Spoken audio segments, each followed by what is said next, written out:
முடித்து விடுகிறேன். இந்த பகுதியில நாம் பார்க்கின்ற வேளையில யாக்கோபு என்கிற ஒரு மனுஷனுடைய வாழ்க்கையை நாம் பார்க்கிறோம்.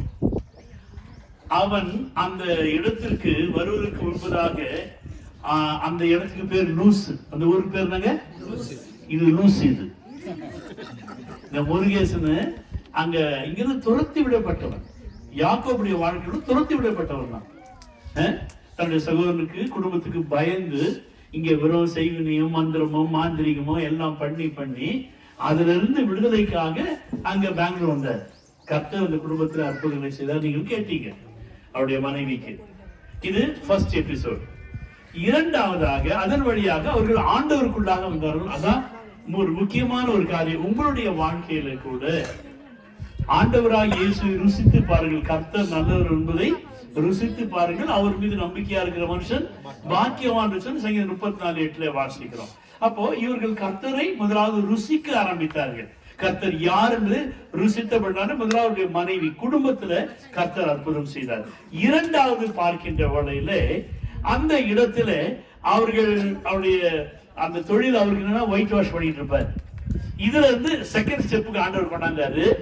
அங்கு ஸ்கூல்ஸ்ல போயிட்டு பிள்ளைகளை அங்க விடுறதுக்கு பிக் அண்ட் டிராப்புக்கு கர்த்தர் கிருபை செய்தாரு. அழகா ஒரு கார் வாங்கி கொடுத்தாரு. அல்லேலூயா.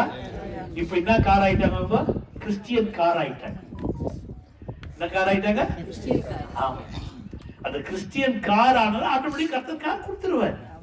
தொடர்ந்து கர்த்தர் ஆசீர்வதிக்க ஆரம்பித்தார். இது செகண்ட் எபிசோட். இதுக்கு நடுவுல இதுக்கெல்லாம் காரணம் ஞானஸ்தானம். ஆண்டவருக்குள்ளாக வந்து ஞானஸ்தானம் விட்டார். அது இந்த எபிசோடுக்கே மெயின் ரீசன் அதுதான். தொடர்ந்து மூன்றாவதாக என்ன அற்புதம் செஞ்சாருன்னா ஒவ்வொருத்தருக்கா கல்யாணம் பண்ண ஆரம்பிச்சாங்க குடும்பத்துல. இங்க வந்து கூகுள்ல கேட்டா சாப்பாடு இவ்வளவு நல்லா இருந்தது இன்னைக்கும் பேசிக்கிட்டு இருக்காங்களாம். நான் கேள்விப்பட்டேன்.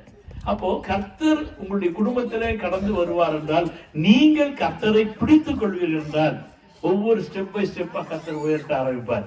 எல்லா பிள்ளைகளுக்கும் திருமணமாகி அவர்களும் பிள்ளைகளை பெற்றுக் கொள்ளும்படியாய் கர்த்தர் கிருபை செய்தார். இது அடுத்த எபிசோட். தொடர்ந்து இந்த பகுதியில இடத்தை வாங்கி அவர் சொன்ன காரியங்கள் எல்லாம் கேள்விப்பட்டீங்க. பெரிதாக ஒன்றும் சொல்ல வேண்டிய அவசியம் இல்லை. இதிலும் கர்த்தர் என்ன செய்யாரு? அவருடைய கரத்தின் கிரைகளை ஆசீர்வதித்தார். அல்லேலூயா. அப்ப உங்களுடைய கரத்தின் கிரைகளை கூட கர்த்தர் ஆஸ்வதிக்க முடியும். எப்பொழுது? முதலாவது தேவனுடைய ராஜ்யத்தையும் அவருடைய நீதியும் தேடுகின்றவர்கள். ஆண்டவரை தேடி பாருங்க. உங்களுடைய குடும்பத்தை கூட கர்த்தர் இப்படி ஆசீர்வதிப்பார். நான் அடிக்கடி சொல்லுவேன், வாடகை வீட்டுல இருக்கவங்க லீஸ் வீட்டுக்கு போகணும், லீஸ் வீட்டுல இருக்கவங்க சொந்த வீட்டுக்கு போகணும். அதே மாதிரி கர்த்தர் இந்த மகனுடைய வாழ்க்கையிலும் இந்த இடத்துல ஒரு வீடை கட்டுப்படியாக கிருபை செய்தார். அல்லேலூயா. இப்ப இதுக்கு என்ன பேர் வச்சிருக்காங்க? பெத்தேல். தேவனுடைய வீடு, அப்பத்தினுடைய வீடு. அப்போ இந்த பெத்தேலுக்குள்ளாக திருப்பி வரார். அந்த பகுதி நீங்க வாஸ்து பகுதியை நீங்க வாஸ்து பாத்தீங்கன்னா மறுபடியும் யாக்கோபு திரும்பி வருகிறார்.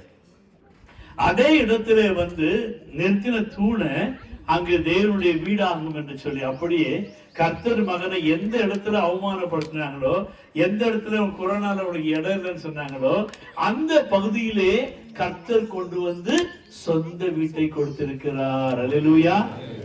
இது மாத்திரம் இல்லைங்க. இப்போ கேள்விப்பட்டது இல்ல, தங்கச்சிகளும் வந்த வாங்கியாச்சு, இந்த தங்கச்சியும் வாங்கியாச்சு, தம்பியை வாங்க போறாரு. ஆமென். அது பெங்களூர்ல கூட வாங்கி கட்டுவாங்க. அவங்க பெரிய ஆளுங்க. அவங்க எல்லாம் சொல்றாதீங்க. எனவே கர்த்தர் படிப்படியாக உயர்த்த வேண்டுமானால் முதலாவது கர்த்தரை தெரிந்து கொள்ளுங்கள். இரண்டாவது கர்த்தருக்கு உங்களுடைய குடும்பத்தை ஒப்பு கொடுங்கள். மூன்றாவது கர்த்தரோடு இருங்கள். அருமையான முருகேசனை கர்த்தர் யாராக மாற்றினார்? யோகுவாக, யோக் முருகேசனாக மாற்றிவிட்டார். இந்த ஆசீர்வாதங்களை வந்திருக்கிற நம்ம ஒவ்வொருவருக்கும் தருவாராக. தொடர்ந்து இந்த வீட்டுடைய அப்பத்தின் தண்ணீரையும் என் பாத்திரம் நிரம்பி வழிகிற ஆசீர்வாதத்தை தேவன் ஆசீர்வாதம் தருவாராக. ஆமென்.